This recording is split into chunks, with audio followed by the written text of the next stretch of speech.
Kita akan belajar tentang masalah psikososial pada penyakit kronis. Tujuan pembelajarannya, yang pertama menjelaskan pengertian masalah psikososial dalam konteks penyakit kronis. Yang kedua, mengidentifikasi masalah psikososial yang sering muncul. Yang ketiga, menggunakan teori biopsikososial untuk analisis kasus. Yang keempat, merancang intervensi keperawatan jiwa. Definisi dan konsep utama. Psikososial itu menggambarkan interaksi antara aspek psikologis, seperti mental dan emosional, dan sosial itu sendiri lingkungan dan interaksi dengan orang lain dalam kehidupan seseorang.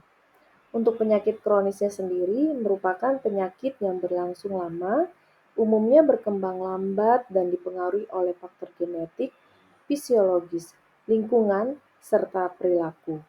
Masalah psikologis yang sering muncul, depresi, kecemasan, stigma, fungsi sosial turun, dan masalah ekonomi. Jenis-jenis penyakit kronis seperti gagal jantung. Yang kita ketahui kondisi yang terjadi ketika jantung tidak mampu lagi melakukan fungsinya untuk memompa darah dan oksigen secara memadai ke seluruh organ dalam tubuh.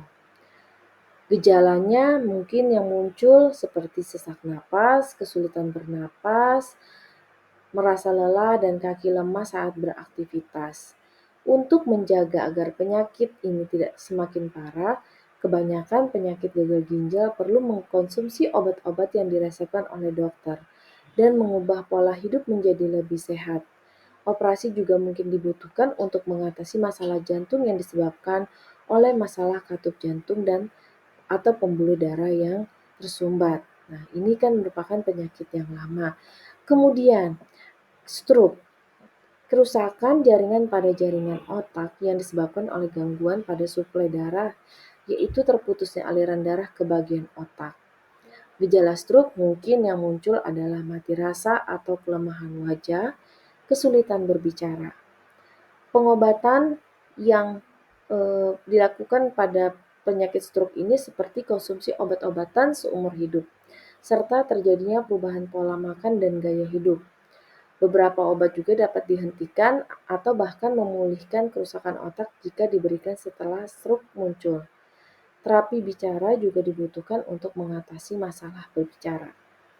Yang keempat, diabetes yang kita ketahui juga, kondisi kesehatan kronis yang mempengaruhi bagaimana tubuh mengubah makanan menjadi sumber energinya.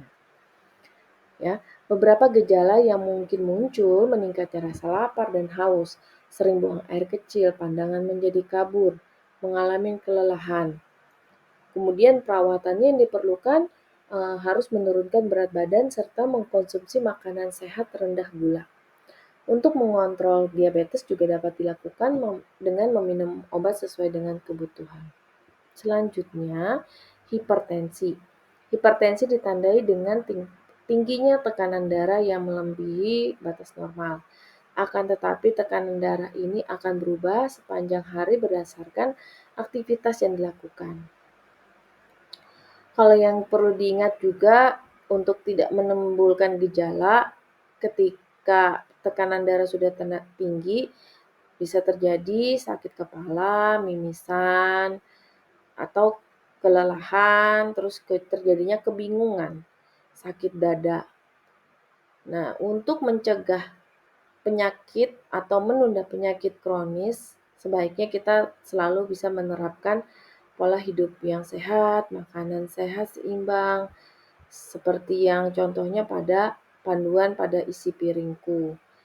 Nah, jadi yang harus kita lakukan pada jenis-jenis penyakit kronis ini kita harus mengetahui dulu apa penyebabnya dan tanda dan gejalanya. Apa sih konsep psikososial itu? Psikososial merupakan hubungan yang tidak dinamis antara aspek psikologis dengan lingkungan yang mempengaruhi perilaku, pikiran, dan mempengaruhi kesehatan mental seseorang karena diliputi oleh rasa cemas, stres, dan depresi. Kemudian psikososial juga menggambarkan hubungan antara kondisi sosial seseorang dengan kesehatannya Emosionalnya, psikososialnya melibatkan aspek psikologis dan sosial. Nah, di sini kan kita mengetahui ya tadi beberapa tanda dan gejala penyakit yang terjadi pada penyakit kronis itu membutuhkan waktu yang sangat lama dan membutuhkan konsistensi untuk menjaga kesehatan mental pasien. Model biopsikososial ini merupakan pendekatan yang memandang kesehatan jiwa tidak hanya dipengaruhi oleh faktor biologis, misalnya ketidakseimbangan neurotransmitter atau gangguan otak, tetapi juga faktor psikologis seperti pikiran, emosi, perilaku, serta sosial, seperti lingkungan, keluarga, budaya, dan ekonomi. Nah, apa saja sih komponennya?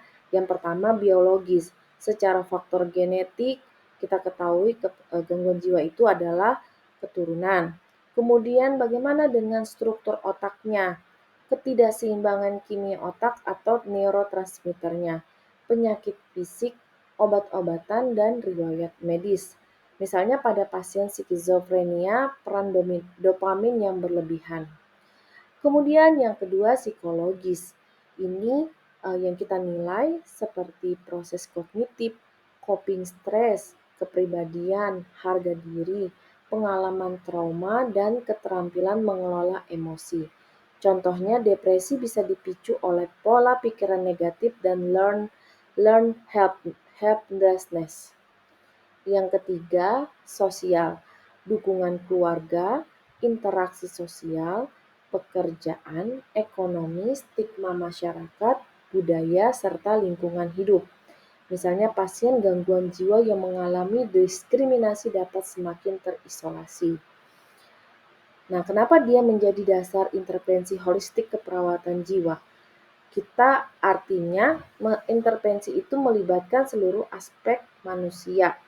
Kita bisa melihat dari aspek biologisnya seperti pemantauan kesehatan fisik, tanda-tanda vital, efek obat psikotropika, nutrisi, dan serta pola tidurnya. Kemudian kita bisa melakukan edukasi kepatuhan minum obat, serta pencegahan komplikasi medis. Nah, yang kita lakukan juga di dalam aspek psikologisnya seperti terapi komunikasi terapeutik. Edukasinya seperti manajemen stres, terapi kognitif perilaku, relaksasi, dan konseling, serta peningkatan harga diri dan motivasi. Untuk aspek sosial melibatkan keluarga dalam perawatan, edukasi tentang stigma, pemberdayaan pasien di masyarakat, membantu reintegrasi sosial misalnya pelatihan kerja atau kegiatan komunitas. Jadi kesimpulannya adalah gangguan jiwa adalah hasil interaksi dari faktor biologis, psikologis, dan sosial. Dalam keperawatan jiwa ini menjadi dasar untuk merancang intervensi yang komprehensif dan holistik, sehingga pasien tidak hanya dilihat dari gejala medis, tetapi juga dari sisi emosional, sosial, dan spiritual. Perubahan psikologis yang kita ketahui adanya emosi. Pasien dapat mengalami kecemasan, depresi, frustasi, atau kesulitan mengendalikan emosinya akibat dari kondisi penyakitnya. Yang kedua, identitas. Penyakit kronis bisa mempengaruhi rasa diri dan identitas seseorang karena perubahan fisik dan keterbatasan yang dialaminya. Berikutnya dampak sosial seperti hubungan sosial. Pasien mungkin mengalami isolasi, kesulitan dalam bersosialisasi atau mengubah peran dan interaksi dalam keluarga dan teman sebaya. Yang kedua, lingkungan. Dukungan dari keluarga dan lingkungan sosial itu sangat penting dalam membantu pasien beradaptasi dengan penyakitnya. Interaksi psikososial, bagaimana faktor psikologis dan sosial tersebut saling mempengaruhi, dan bagaimana juga keduanya menjadi komponen penting dalam penanganan penyakit kronis. Jadi kita harus ketahui yang tadi psikologisnya bagaimana, kemudian dia secara sosial mampu nggak dia mempertahankan kesehatan mentalnya ketika dia sudah divonis dengan penyakit kronis yang mungkin saja dia diabetes yang harus diamputasi. Bagaimana lingkungan yang mendukung dia dan tidak menstigma dia menjadi memperparah keadaan dia menjadi gangguan kesehatan mental. Penyesuaian dan adaptasi. Proses penyesuaian diri pasien dalam menghadapi perubahan yang ditimbulkan penyakit kronis baik secara fisik maupun emosional. Jadi kita membantu juga pasien ketika dia mengalami perubahan yang dulunya seorang direktur, kemudian dia harus berhenti bekerja karena tidak bisa bekerja akibat kena stroke, atau dia akhirnya harus beristirahat total di tempat tidur karena penyakit jantungnya. Jadi ini pasti akan mampu nggak si pasien itu berubah secara penyesuaian dirinya itu ketika mengalami perubahan dalam dirinya.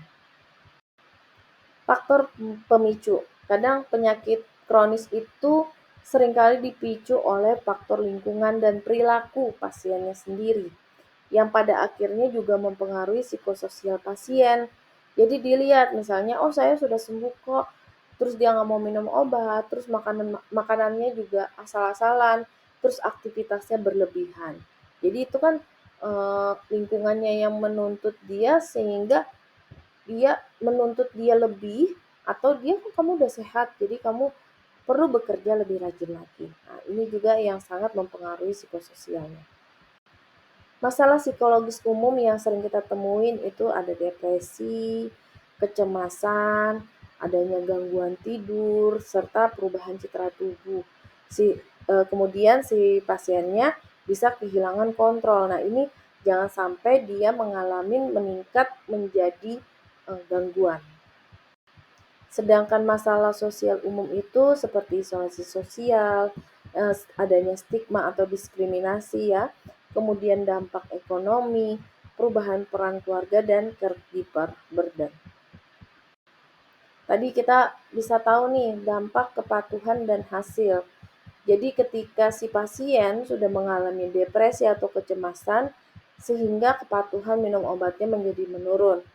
Tapi akan berbeda jika keadaannya dukungan sosialnya bagus, yaitu kualitas hidup dan hasil klinisnya membaik atau tidak terjadi lagi. Karena seperti kita ketahui penyakit-penyakit kronis itu minum obatnya adalah seumur hidup.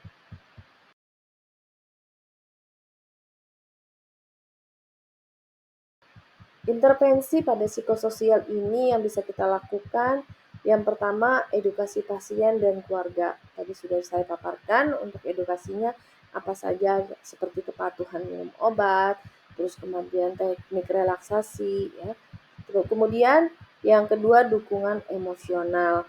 Yang ketiga fasilitasi sumber daya sosial, kemudian kita melakukan kolaborasi multidisiplin.